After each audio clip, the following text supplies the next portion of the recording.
खुलुमबाय जेन बड' निउज चेनेलाव नोंथांमोनखौ गासैखौबो बरायबाय। नोंथांमोना भिडिअखौ फारियै जोबजासे नायलांदो।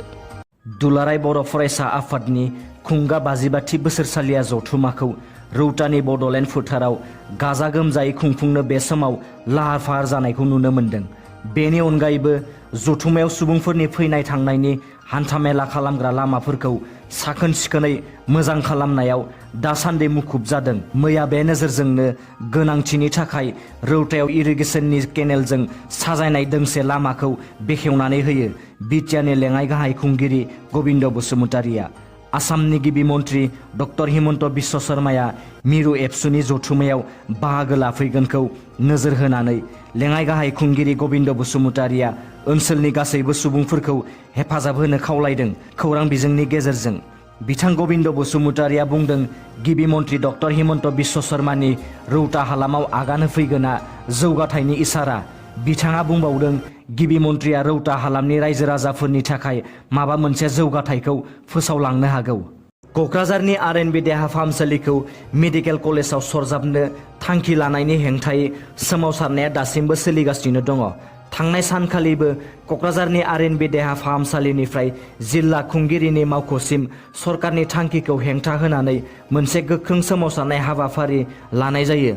क'क्राझार जिल्ला सिभिल ससाइटिनि बानजायनायाव ओंखारनाय बे सोमावसारनायावनो गोबां आइजोफोरनि गेजेराव आसामनि बारग' मन्त्रि प्रमिला रानी ब्रह्मआ बाहागो लायो।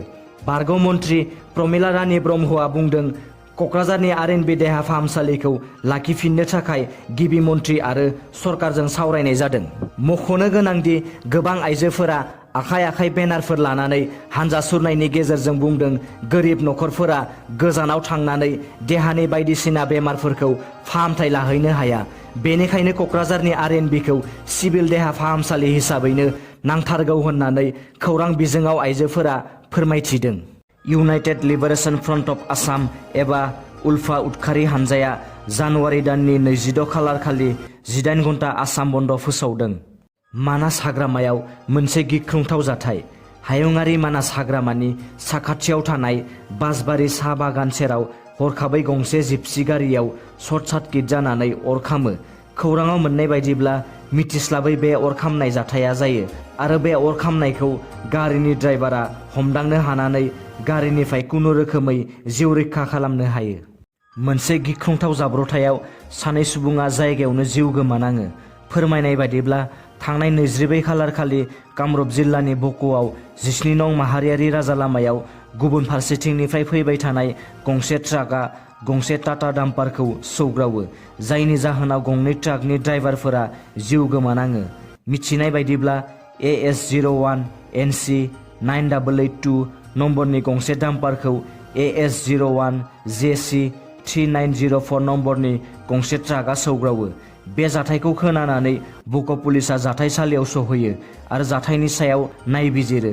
पुलिसा मिथिहोनाय बायदिब्ला ट्राक ड्राइभारा गवालपारा जिल्ला दुधनैनि भद्रेश्वर पाटगिरि आरो टाटा डाम्पारनि ड्राइभारा कामरुप जिल्ला बामुनिगावनि कृष्णा दास। दिनैनि रादाबा एसेनोसै। नोंथांमोना भिडिअखौ नायनानै मोजां मोनदोंबा अन्नानै चेनेलखौ साबस्क्राइब खालामनो दाबाव। लोगोसे लाइक, शेयार आरो कमेन्ट खालामहर, जाहाथे उनाव आं नोंसोरनिसिम गोदान निउसनि आपडेटफोर लाबोबाय थानो हायो। गोजोन्थों।